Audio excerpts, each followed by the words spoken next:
Before we start this lovely podcast, we want to give a quick shout out to our sponsors. The first one, Abe is sipping on right now. Abe, what are you sipping on, Doug? Sipping on some Chimera coffee. Can you smell it? I can smell it. I can smell what you're cooking, man. And it smells delicious. Yeah, man. Chimera coffee. Go to www.chimeracoffee.com. Type in the coupon code SHOWTHEART and save 10% off your coffee needs. Save some money. Now, if you want to train in some high-quality gear, The freshest. go to invertedgear.com. The dopest. They sell gis, rash guards, shorts, The cool illest. T-shirts. Sooner or later, they're going to come out with like underwear, Everything. compressions. And then when you click add to cart a billion times and you get to the cart, type in the coupon code SHOWTHEART15 and save 15%. 15%. You crazy animals. Can you get any crazier than 15%, Abe? No, you cannot. You sure? Because after that it's a steal. It's a steal? Let's Let's talk steal. about steals right now. Okay. 20%. What are your thoughts on 20%? That is better than 15%. Isn't it? If you go to our last sponsor's website, m85.com. Uh-huh.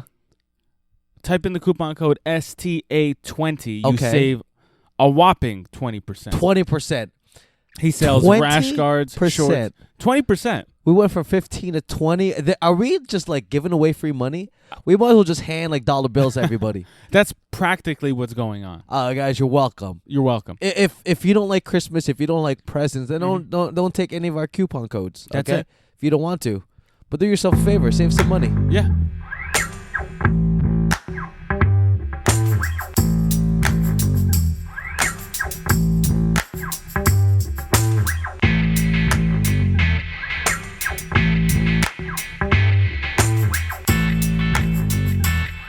How are you? Hey, Erin, how are you? Good. Can you hear me good? Waking. Yeah. I have my headphones in, so I think Excellent. it's better. Yeah. What were you about to say? I have no idea. Oh, waking up. So, Erin, this is my co-host and my friend, training partner, Ames. What's going on, Erin? Hi. Nice to meet you. What time is it over there? 8. Ooh, rise and grind. Good for you. Exactly. Thank you for jumping know. on the moment you open your eyes. Well, I woke up at 7 just to be sure. So Okay. I got all my shit done, and Nice. then I was able to like get print so that I could just walk out the door after. But I think actually I'm gonna have time because I don't have to pick up a friend from LAX until like 10:30. So that only means I have to leave my house like an hour and a half before. Oh, my God. Isn't picking somebody up from the airport the absolute worst thing to do? But you always really do it. is. You have to do it because your friend. Yeah. Well, I'm going to San Diego, and LAX is literally on the way. So I'm like, all right, fine. You're paying my gas money? Cool. But that's the only reason. I wouldn't wish picking somebody up from the airport on their anyone? worst enemy. I know, right? Especially LAX. Like, they're changing all the terminals and everything. So it's like, oh, my God, it's going to be a mess. So it must be crazy over there in Los Angeles, because I hear stories about the traffic over there and all that my good stuff. God. Yeah, life revolves around traffic. Like, it really does. Like, you shouldn't be laughing. You should be crying because it's so awful. Like, it's like between how much I drive and like my happiness levels, like they're directly related. Yeah, there's a correlation there that you can. Direct correlation. Now, It since you've been on the is. East Coast and the West Coast, what's worse, LAX or JFK Airport? JFK for sure. Oh man. Yeah, LAX, like, it's pretty organized. It's in a horseshoe, right? And so, Okay. like, you might have, like, traffic, like, going around. Okay. But it's pretty good because they're really good at not letting people stay. Okay. Whereas, like, JFK is just sort of, like, Camping out. yeah, like, you can't, like, the whole expressway is just, like, Yeah. a mess Yeah. all the time. Yes. You know, there's no way out. Yeah, That's true. for me, every time, my dad's from Egypt, so once a year he likes to go. And every time he tells me he's going, Yep. I'm like, oh, okay, cool. Like, I don't bring anything up. I know he's going to try and ask me to bring him, but I'm always like, yeah, cool. All right. Yeah, when are you going? All right, I got to go. I try to avoid the conversation as long as possible until the very like- end. It's like, oh, there's Uber. Have you heard of that? Oh, cool. No, we're their Uber. My dad does the same exact thing. Yeah. I live in Jersey City, so it would have been easier to go to Newark Airport, but Right. no, it's cheaper for my pops to use JFK and cheaper to use me. So I guess we're all in the same boat. Yeah. Exactly. We have a thing called the Flyaway, and so I live in the valley, and it's like the northwest end of the valley. So, the like kind of like southeast area of the valley, which is about like maybe 20 minutes away, 20, Okay. 30. My mom will drop me off at the bus there, and then the bus will go to LAX. But of course, there's always traffic, so it's like unless it's 5 o'clock in the morning, you know, I'm leaving like 3 hours before, like 4 hours Oh my before God. for a domestic flight, just to make sure. I've had that happen actually. I think I was going to New York because I used to go there, obviously, a lot. And I remember being like, I don't think I'm going to make my flight. And I ended up making it. One time when I went to Abu Dhabi, I actually got off the bus at a terminal that was like way before, because I was like, oh my God, there's like, by the time they drop everybody off, I'm going to be late. So I got out and I have like my big suitcase and I'm like running. And as I'm running to like the international terminal, I see the bus like past me. And I was like, wow, this is a stupid decision. But at least I'm cutting weight. Yeah. Now, how's the Valley? One thing about the Valley is I always wanted to say that I'm from the Valley. Like, it don't matter what Valley. It just sounds cool. Yeah, I'm from the Valley. How's the Valley? I'm a Valley girl. Absolutely. Literally. Like Frank Zappa all the way. Clueless. Man. I mean, like, I used to tell people I started jiu-jitsu in Encino. And if you remember Encino Man with Brendan Fraser. I was just watching that over the weekend. Were you really? Yeah. That's literally like, that's Encino. Yeah. Wow. And then also I had left Homolo's gym, but he had opened a gym in it's Northridge, but it's on Reseda and kind of like Reseda-ish. And Reseda is the Karate Kid. Wow. Also, if you want to think about, I think it's Tom Petty who sang, oh man, what is it? Heartbreak Warfare? No, that's John Mayer. What is that famous song that John Mayer covers? It's like Ventura Boulevard. Free Fallin'. Ah, okay. Yeah. So Ventura Boulevard, that was the street that my first academy was on. No kidding. And it's also where Britney Spears shaved her head. My mom always points that out. She's like, that's a landmark. So all the highlights. Encino Man, Britney Spears. Yeah, actually, Kevin Federline lives near me. Here we go. Oh, does he? K-Fed. Just dropping names like nothing. Yeah. Oh, K-Fed. Yeah, he's just down the block, dog.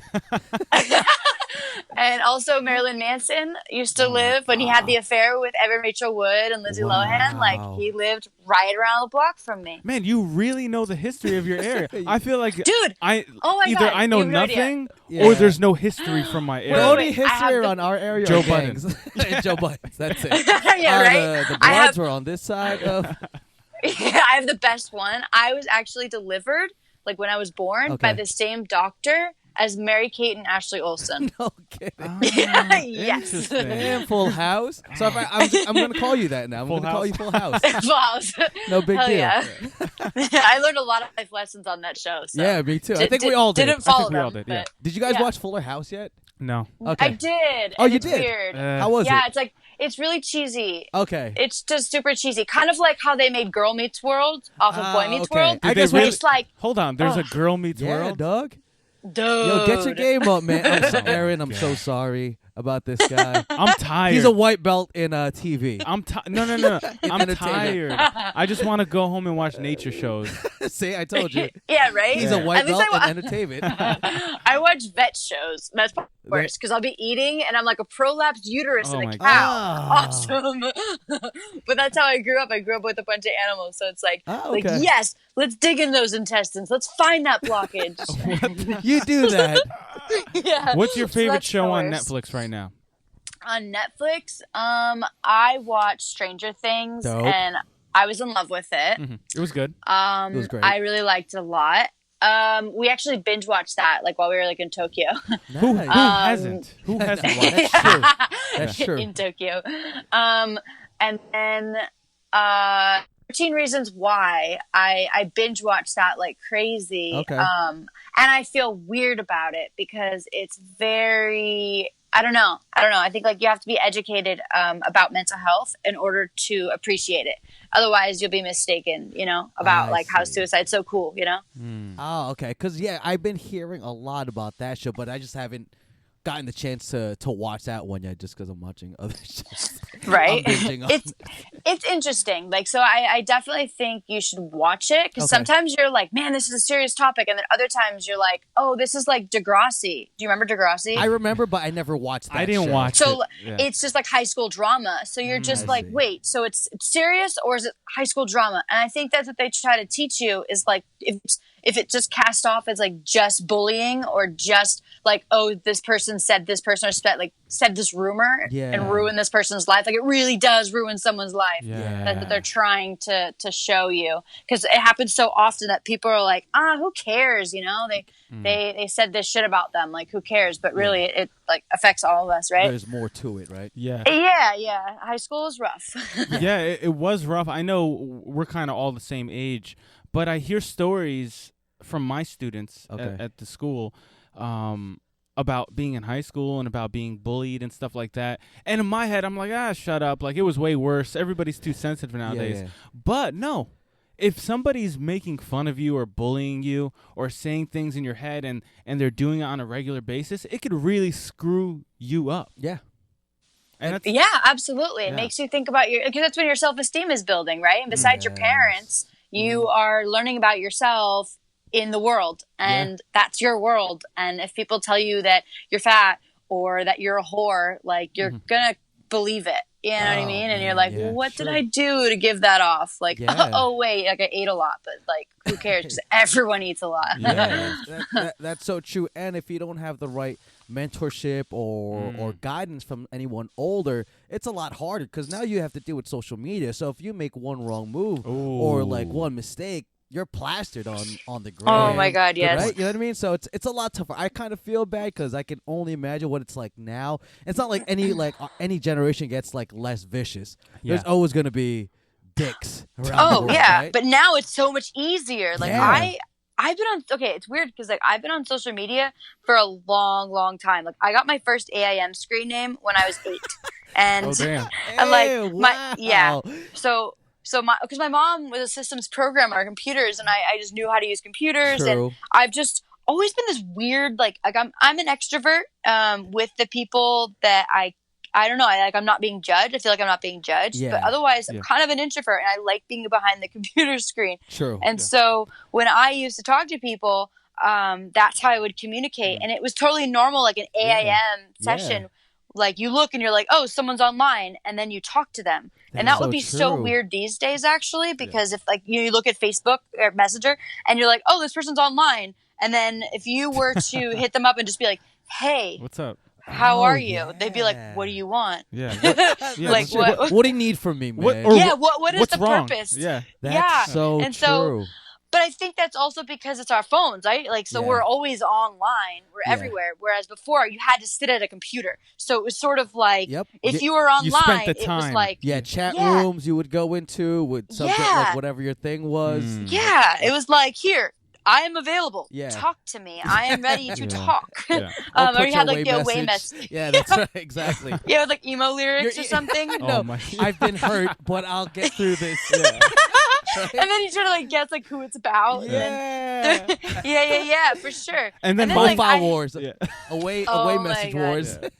And then Yes. and then Ames had like the Matrix background on his AIM account, right? Remember that? Oh my God. And I used to be really Yeah. emo, man. That's what I was. I would put like a sad face. I'm like, I look back now, I'm like, dude, why would you do that, man? But yeah, right. But I think I've always been that way, where I've always like put my feelings out there, especially because like you kind of have to do it tenfold, right? Yeah. You can't look at the person's face, you can't hear their voice, you don't know. So I learned that besides emojis, right? Because Yep. those weren't even that big they back weren't. then. No, they weren't. It was like you had to use your words, and I don't know if it like helped me or if it made me just like extra emo, like dramatic. Yeah. Because I had to like, I don't know, like portray that to someone but through my words. And then I also had Xanga, then I had Yeah. LiveJournal, and then I had MySpace. You Um, all in.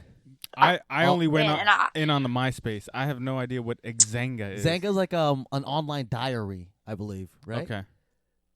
I don't think it exists anymore. No, it but doesn't. the thing was, no, it does. I tried to find mine. I tried to find my old live journal too. So I'm basically like all the popular girls in school. It was like early high school, late middle school, and they all had their own little things, whatever. And after school, I would hang out at McDonald's because that was like the cool thing to do because I'd walk home. True. And I remember sitting at McDonald's and some girl came up to me and said, "Oh my God, are you sitting pretty on LiveJournal?"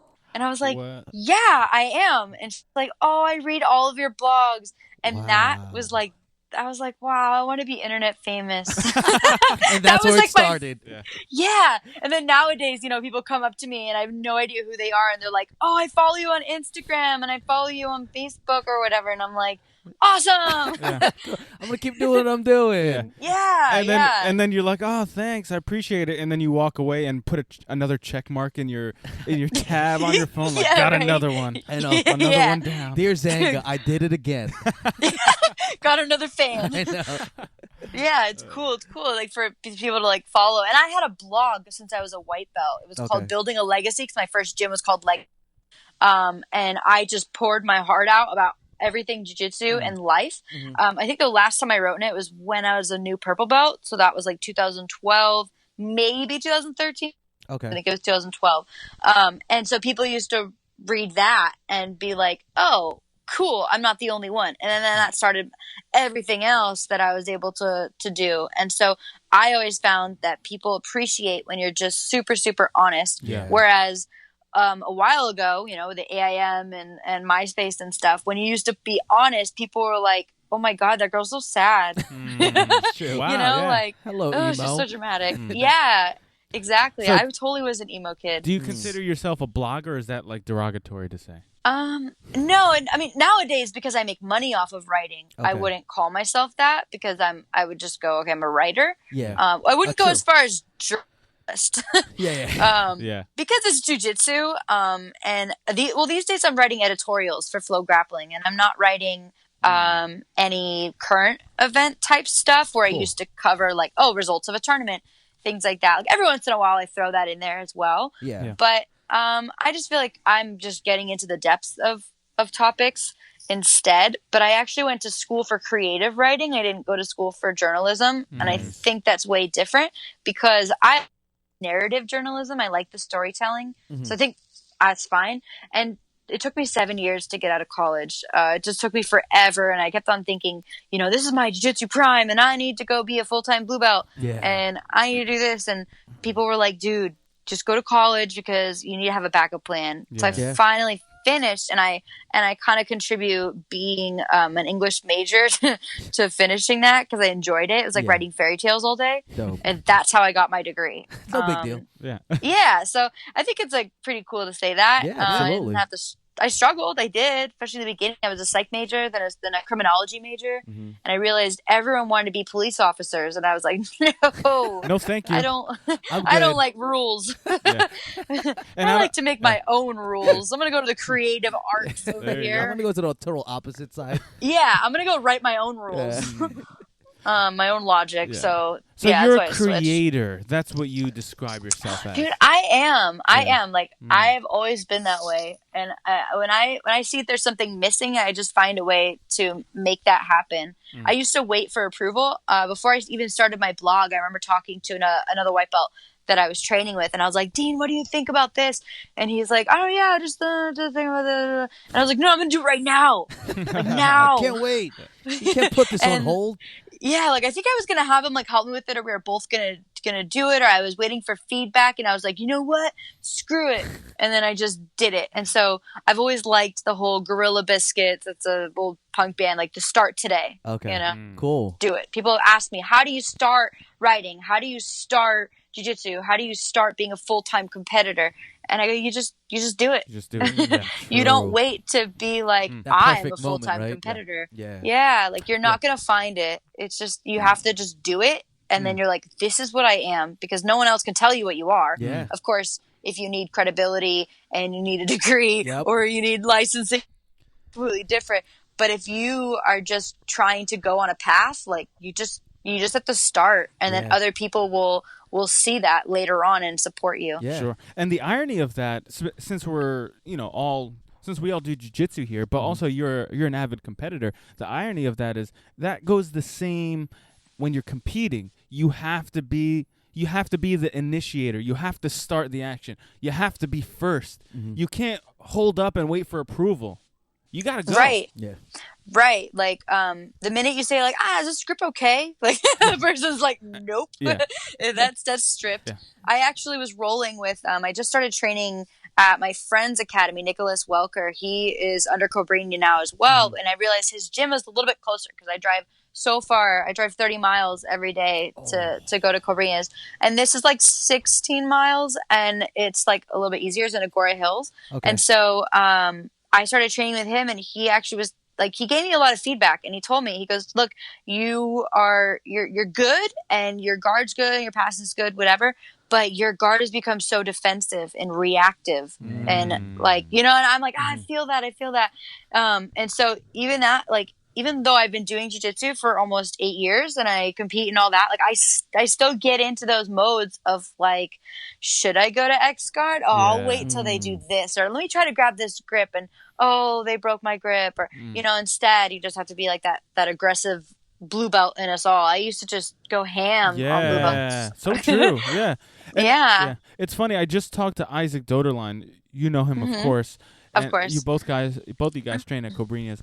And he was saying the exact same thing, and he was telling me about a point recently that he had, which he had it before, which made a big difference in his competitive career, where it started to click, where he stopped worrying about what the other person is going to do, and he's like, I just have to go and do me. I just have to play my game. I just have to get in there and get started. I can't worry about if this guy looks strong, if he looks weak, if he looks fast, if he has a good X guard, if he has a good passing game. You just got to go in and start plan A, and that's it.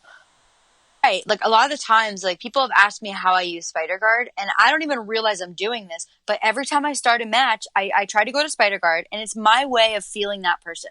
Like, does this person know how to defend Spider Guard? Like, am I going to be able to move them easily? Are they going to make the mistake of pushing their weight forward so I can sweep them overhead?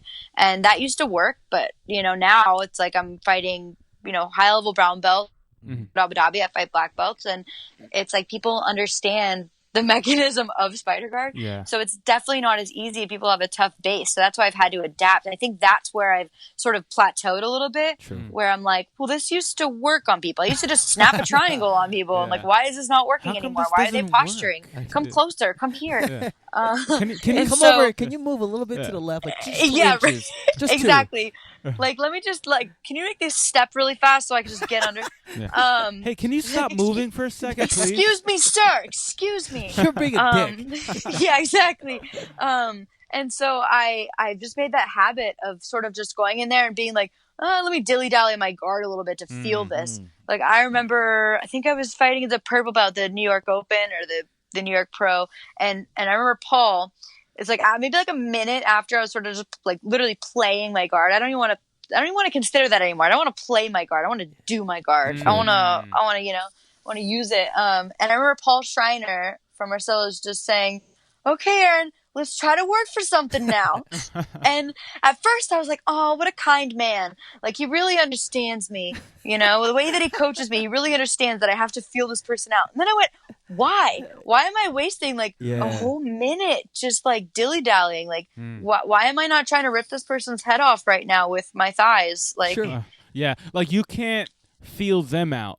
You have to make it so that they're trying to feel you out while you're implementing your game plan, right? That's what you're saying? Right. Well, Marcelo always has said that the best defense is offense. Like, let's overwhelm people. Let's just throw everything we have at them. And the same with Cobrinha. Cobrinha's philosophy is action-reaction. And that has helped me so much. The most basic idea of that is, like, I remember when he taught about knee on belly.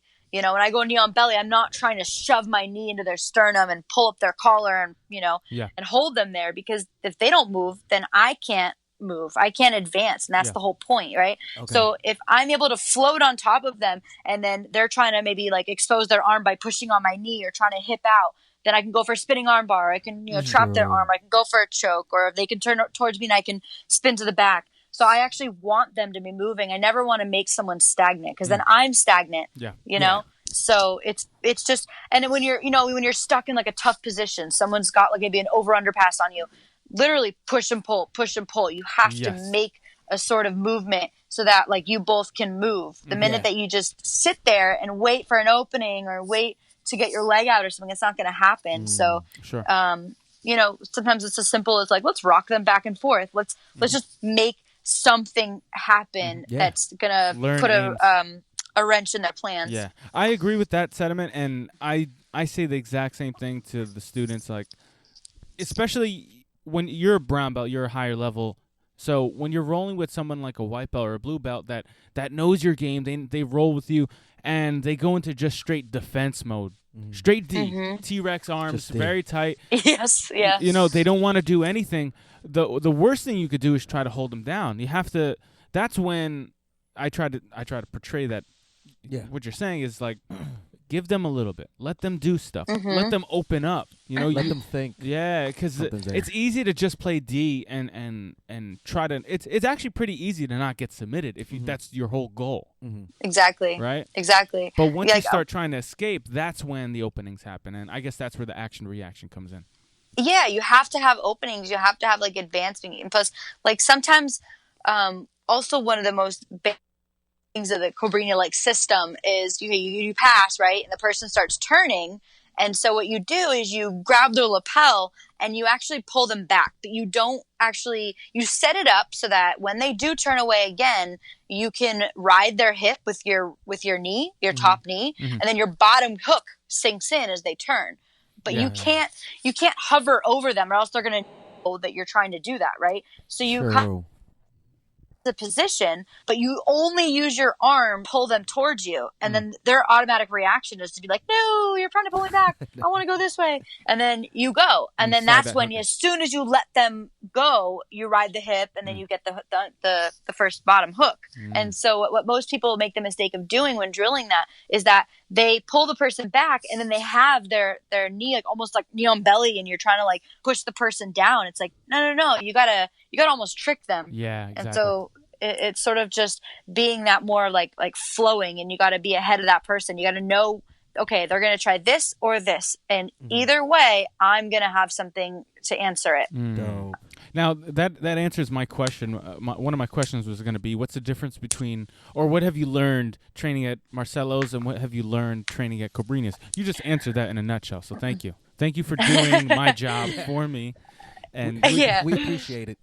Yeah, that comes with being an interviewer, I guess. I don't know. Yeah. But, I mean, also, I think philosophy-wise, like, I've kind of gone into that with Cobrinha. With Marcelo, it's just, everything is simplified, It's with Cobrinha, this is the system, and this is the A, this is the B, and then when they do this, they do that, and I'm going to do A, B, C, and D, and that's great, but sometimes I found that, I'd be like, well, I can't get that pass because I can't get that specific grip. Okay. Whereas Marcelo will just be like, hey, you're here. Yeah, you're going to get to there, and you're just going to do it. Yeah, I see. Like one of the most basic things that I remember with him is that, like, say you open close guard, right? And say the person kind of tries to go inverted and attack your feet or your knee. You literally sit back and you kick them away. Like, you just get. And we make, a lot of us will make fun of coaches who will be they're watching their student in a match, right? And they're in a triangle or something, and they're like, get out of there. Get out of there. Yeah. Thanks, buddy. Thanks, guy. And and so when you have Marcelo like telling you that at first, you're like, oh, okay, pal. And then you realize it's like super effective because as long as you're reacting right away, like look at Mateus Diniz. Like anyone gets anything on him, he's like, nope, nope. Like he stands up. I think about him, and I think about people who he gets into someone's close guard, and then he stands up. Okay, and if they try to hook his feet, he literally just like does a high knee and steps out of it. I try to do that, and I'm thinking too much, and I just get tripped and I fall. But he's so good at boom, boom, boom. Yeah, and then he's got one arm in the back, and then he's opening up the guard. Sure. And right away, and it's just so simple. And like sometimes he literally just overwhelms and like does like an X pass or something and just jumps over to side control, and you're just like, whoa. Sometimes a good freak out is needed. Yeah, like sometimes and you it's just like gotta a freak control out to get scramble. out. Yeah. Yeah, and so with Marcelo, I just learned that it's not going to be pretty all the time. It's going to be effective. I always said, like, when I open up my gym, it's just going to be called effective jiu-jitsu because I always find myself using that word. Yeah. Like, oh, it's effective. It's effective because that's, it could be functional, right? Okay. But if it's effective, it That's there's the bottom no line. real, like, there's If it no ain't real broke, like don't fix mechanism it. that I'm talking about. So as long as it gets the job done, like it'll be fine. Of course, Cobrinha has beautiful jiu-jitsu, uses every muscle in his body from like capoeira and It's whatnot. shredded. Yeah. Yeah, Oh my right? God. No big deal. Yeah, and Just so his fluid. son Kennedy too. Like I just saw a picture of him online the other day. Yeah. This kid is jacked. What the heck is going I on think over Oh my there? God. Pull-ups every day. This kid's a monkey. Well, that's how it started. Yeah. No, like he used to just like, because Cobrinha tried to tell me that when I was a blue belt, like, Erin, go do 100 pull-ups a day. And I was like, yeah, right. Nice try. Like Nice I try, still little can't Cobra. do that. Yeah. So, like I, of course, look at him and I'm like, oh yeah, he's just following the system, but not really. He loves it. Like Nice. there's points where I'm like, wow, this guy's just doing what his dad tells him to do.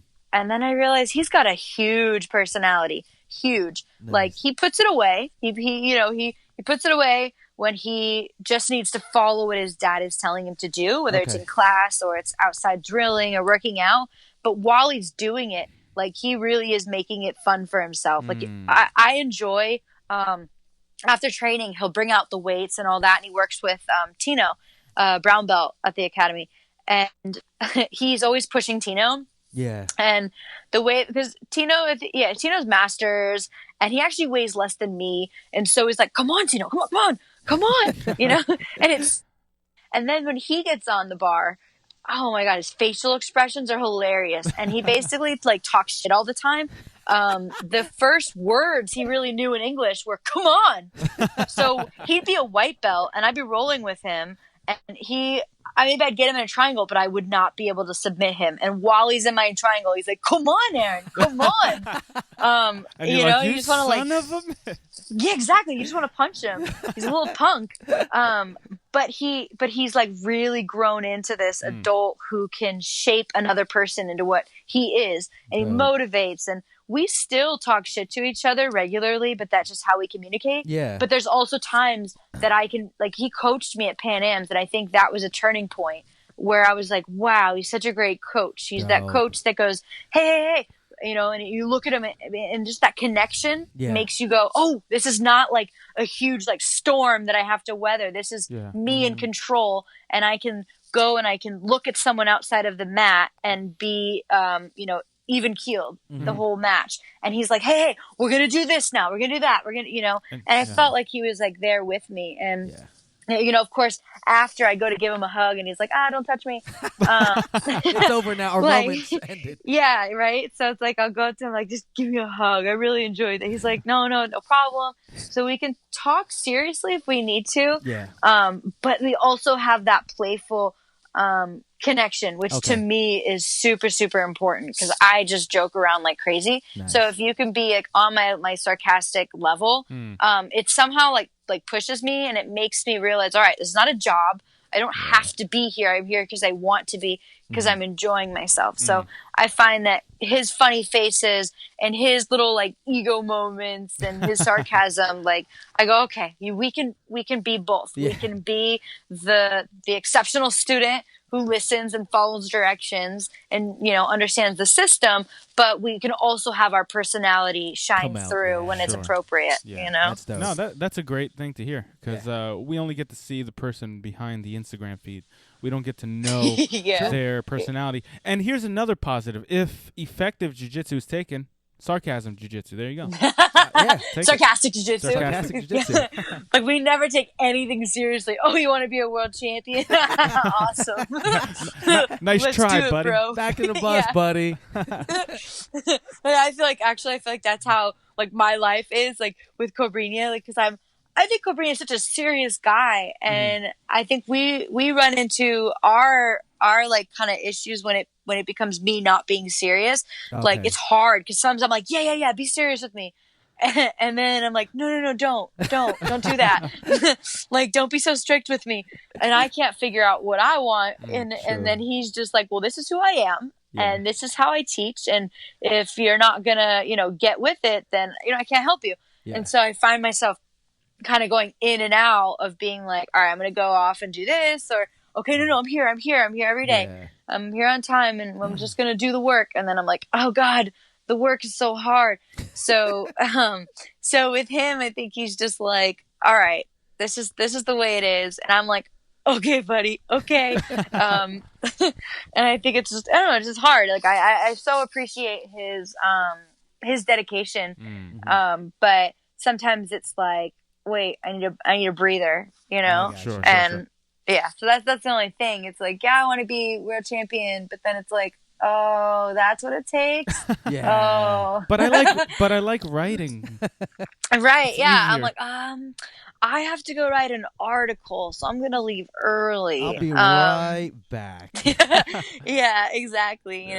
But it's hard because I do so many things, and it's like, what do I want? Well, at this point, I want this, and that point, I want that. And I think my overarching goal now is like, I just want to make a living off of jiu-jitsu, whether that is teaching or, competing or writing about it. Sure.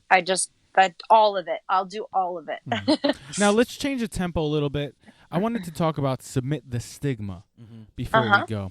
So can you please explain how it got started and what the main goal of it is? Because some people don't know it. They see the patch online, they see people tagging it, but they're not fully sure. So please indulge. Right.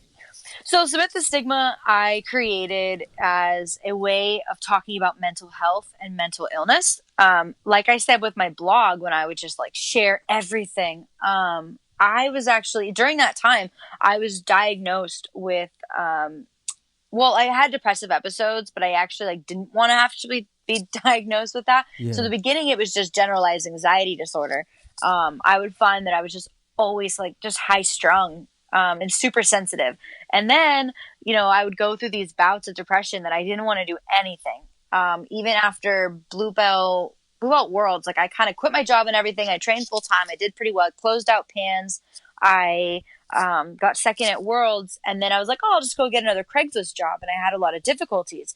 And I just I would go to training. And if someone didn't want to partner with me or they already had a partner, I would feel so rejected. And I would literally go to Cobrinha and say, I'm going to go. And he's like, where? Class hasn't started yet. I was like, I don't know. And I would go in the bathroom. I'd just go cry. And it was just this awful time. That I wasn't alone. I mean, obviously most people don't do that. Go cry in the bathroom, but maybe they do. I don't know. Yeah. But there are a lot of people who deal with depression and anxiety and maybe bipolar and things like that. And they don't want to be judged, but the community is so, so close. So by talking about it, people have been able to, be open about their own issues. And so it'd be almost 2 years ago. So July 2015, I got a call that my dad had shot himself. And that was a huge moment. Obviously I'm still dealing with that. It still feels crazy. I was living in New Jersey at the time. And so being from LA, all of this was happening without me. And I was just in shock. And so I knew my dad lived in his own he lived in his own room in this den in our house. And he basically was sort of isolated, but you see it happen over time and you're just well, that's normal. That's normal. That's just how he is. That's how he is. Yeah. And growing up, he had a lot, he drank and things like that. And so we didn't have a great relationship because I think my dad did struggle with mental illness, growing up. And he was just completely misunderstood and never got help and didn't know how to deal with it. And he saw a lot of the similarities in me. I am my dad, basically. ADHD, depression, anxiety, super high strung, just super creative everywhere. And maybe he didn't know how to deal with that. So we didn't get along so well. I mean, he still was a great dad in the sense that he always put me in check. It was always pulling me back when I would go through these episodes, but it wasn't so much as nurture. So we butt heads a lot. And then, so I just had this turmoil with him, and I actually dealt with a lot of self-esteem issues because of him, whether he realized it or not. And so we'd go through these moments where he'd be super proud of me and he'd be the great dad. And then you go, you don't see him for days. And And so it was like a shock, but it wasn't. I don't know. It's really hard to like explain because I'm like, well, he seems so arrogant, like someone who likes himself so much. Like, why would they take their own life? And so that just brought up what everyone feels with suicide is like, why? And you never know. He didn't leave a note. He left the full gas tank, my car and his car. He used to do all of the bills and everything because he wasn't working, but my mom was. And so he would handle all the accounts and whatnot. So he left a whole paper with all the log on and he basically cleared everything out. We didn't really go into the den or his room or anything. So we didn't know like the status of anything. And he just, I guess he was super happy before he was like losing weight, he got a haircut, all this stuff. So you don't really know what's going on with someone. You're like, but they were so happy. And maybe he was happy because he had already made that choice in his mind. I don't know what the plan was. I don't really know. But he started coming around and he was calling me more and we were like, oh yeah, like, I was including him in my life a little more.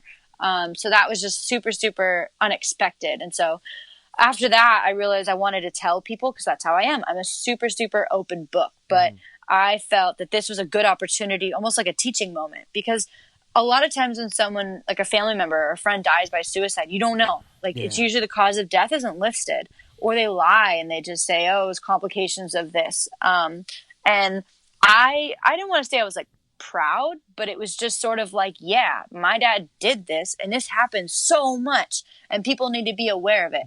So in that way, I asked for people to donate to NAMI, National Alliance on Mental Illness. And I made a GoFundMe page. And if people were reaching out to me that I didn't know had either dealt with their own suicide attempts or suicide in their family. And they were like speaking to me openly because I had started the conversation. Yeah. And I raised almost $6,000, I think it was. Oh, wow.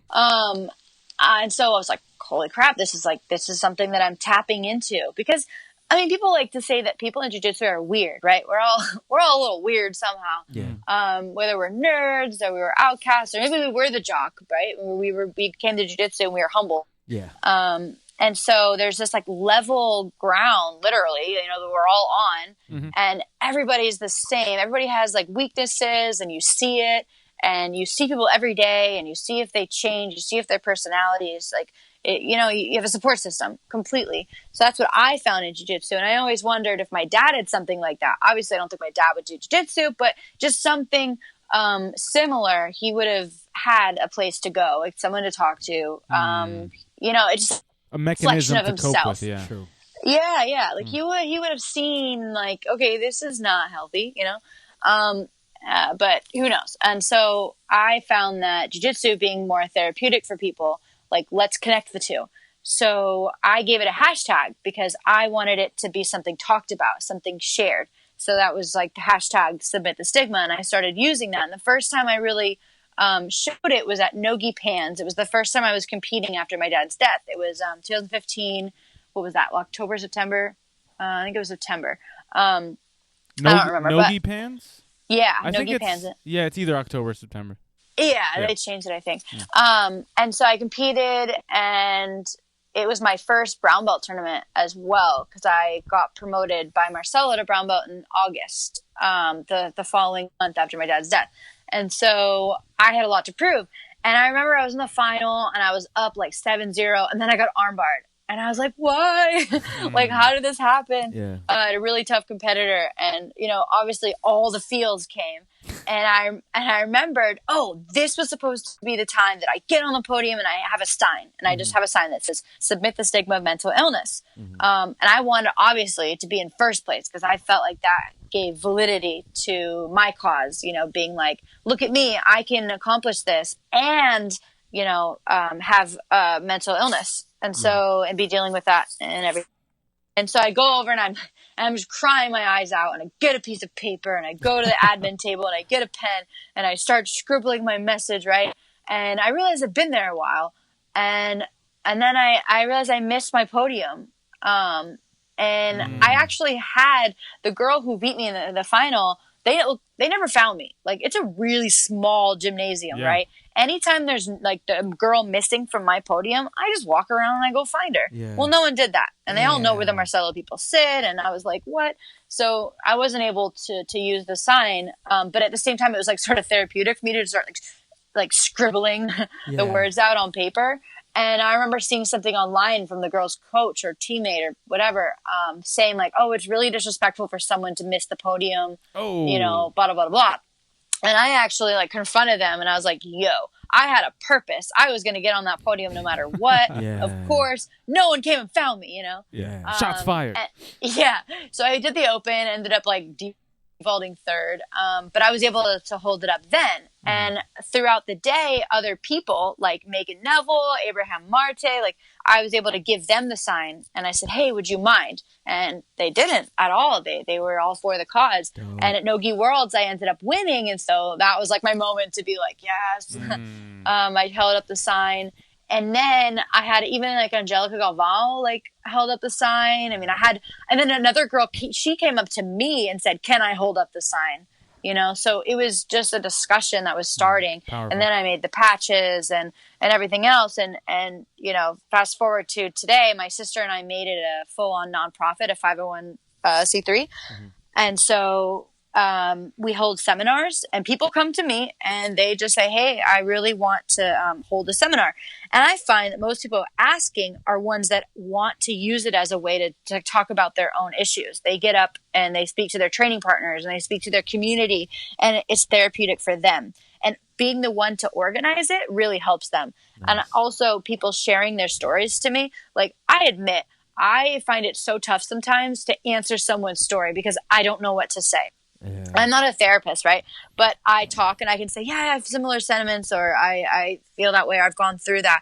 But there's sometimes that I read it and it's so heavy and I just like, I want to give it the respect it deserves. And then I'm an asshole and I don't respond. But in turn, I do think that just writing it in general is therapeutic.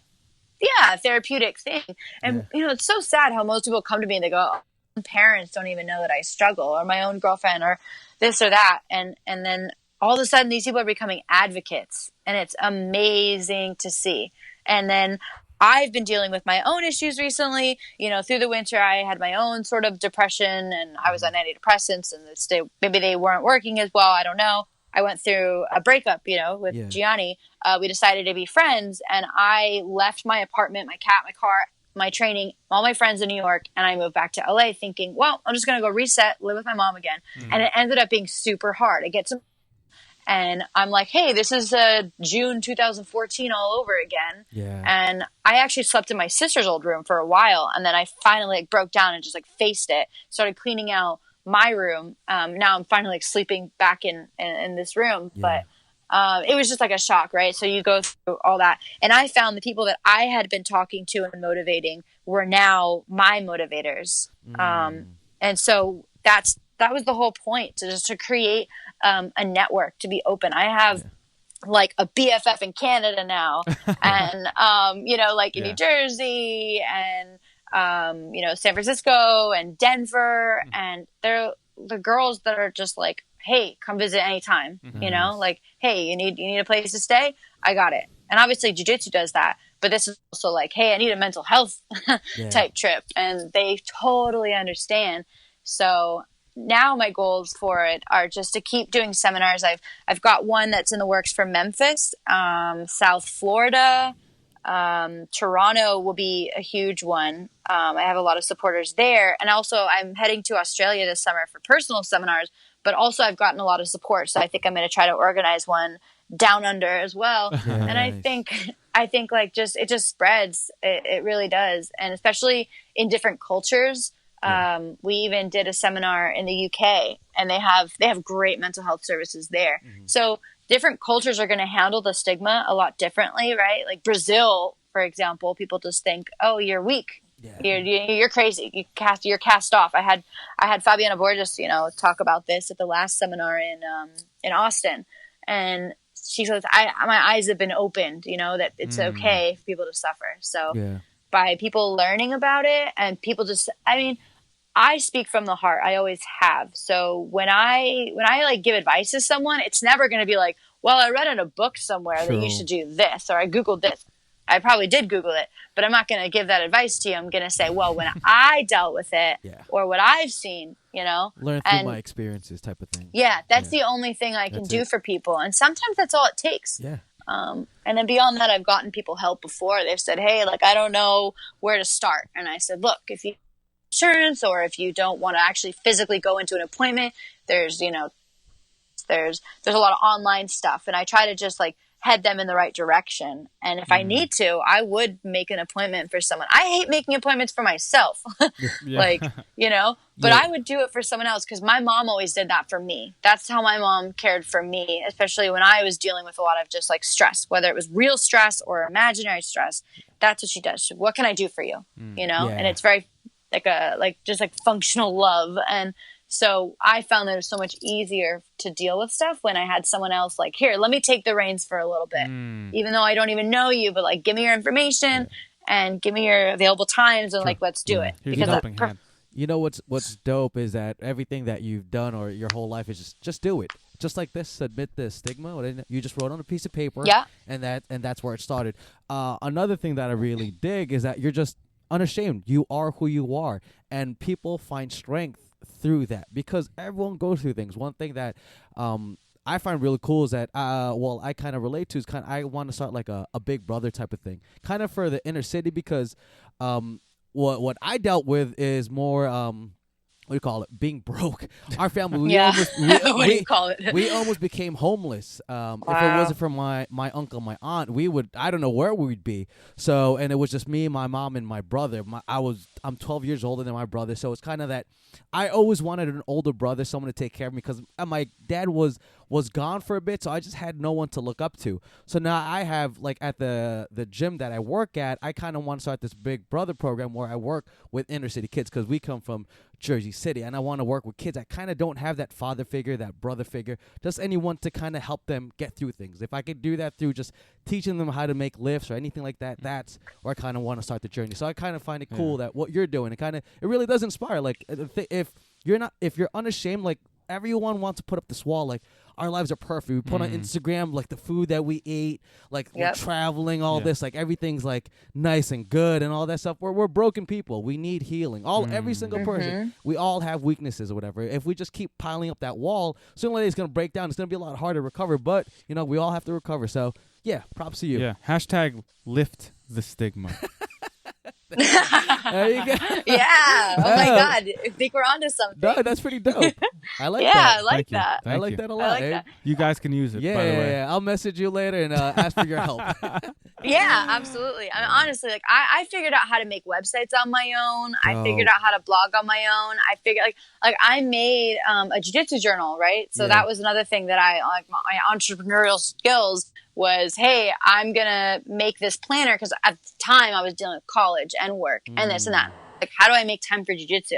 Well, all right, let's plan it all out. So I actually made a weekly planner. I got Mirkatsi to do the cover artwork, and I found a person to manufacture it and whatnot. And yeah, I still ship them out. And people buy them, and like, I kind of forget that I do that, because I do so many. But I made the website myself. I made the product myself. I just I ask for advice where I can find it, but it's all up to you. Like, you can't you gotta wait. take the steps. True that. That's right. Now, Erin, before we go, please tell people, I mean, I don't want to cut this short, but it's an amazing story. Everything, your message is awesome. Inspiring. Please tell people you. how they can support the cause, how they can reach you, how they can buy your jiu-jitsu journal. Throw that out there. So much. Well, you can Google me. And snap! That'll be the first thing, because I just have all of my projects will come up. Sure. But submitthestigma.org is where you can find more information. You can buy patches, are $10 each, green or white. And if you want to email me, Erin Herle, HERLE @gmail. Always way to get towards me there. My Instagram is the same. My Facebook page is the same. And yeah, like, all of my old blogs that I referred to are on the Google, and they're all out there. I have made like 7 different websites that I don't even like. I get these emails from like GoDaddy or register.com, and they're like just host, and they're all like, hey, renewals, it's time $50. Yeah. And I'm like, do I really need this? I even made a website called beaniesforbjj.com where I was selling beanies and scarves and beard beanies to support my jiu-jitsu journey. Dope. I crochet, so that's always fun. Nice. So yeah, I try to find like little projects here and there to make money off of. So yeah, I dig it. I want to say that erinherle.com is a thing too. I think I made that when I graduated college to look more professional. I think erinherlebjj.com is something. erinherlebjj.wordpress.com is something. Oh my God. So what about any of those are guys? Let's see. Yeah, erinnation.us. What I don't know if that one expired yet. Yeah, like Instagram.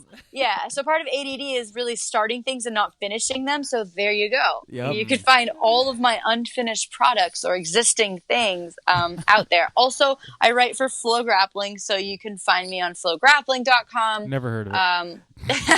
With I wrote a 3-piece Meow Brothers in-depth thing there. That's where that started, and I was like, hey, hi, well, give me a job. It's like, all right, that sounds good.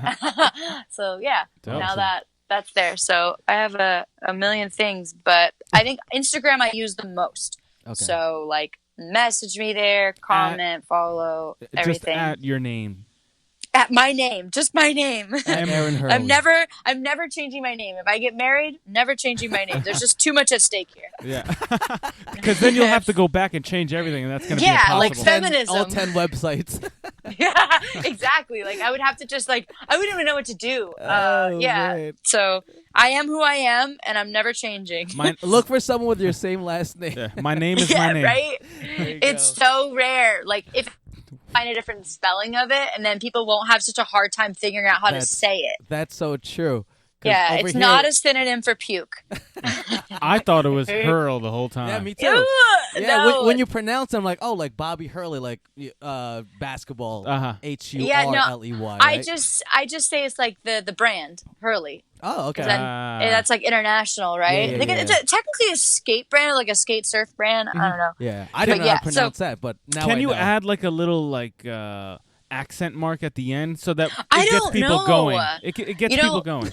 Someone was like, I've had people tell me like, no, you're saying it wrong, and I was like, no, I'm not. And then they're like, just add a Y at the end. Why don't you just add a Y? Yeah. You add a Y. Because it's not. Yeah, I'm like that's like a legal It's expensive. procedure. It's expensive to add that Y. Yeah, That's I'm like Botox. I can't just do that. I am who I am, and I am a difficult person. Therefore, my name represents that. So true. I'm very complicated. Yeah, way to put it. Yeah. I Awesome. am what I am. Yeah. That's all that I am. Erin, thank you so much for coming on. This has been fun. It's been a pleasure. We appreciate it. Thank you. It's been really fun. We'll You're try welcome. to get you on down the road. Yeah, absolutely. All right, Let's do take it. care, Erin. Thanks. Bye.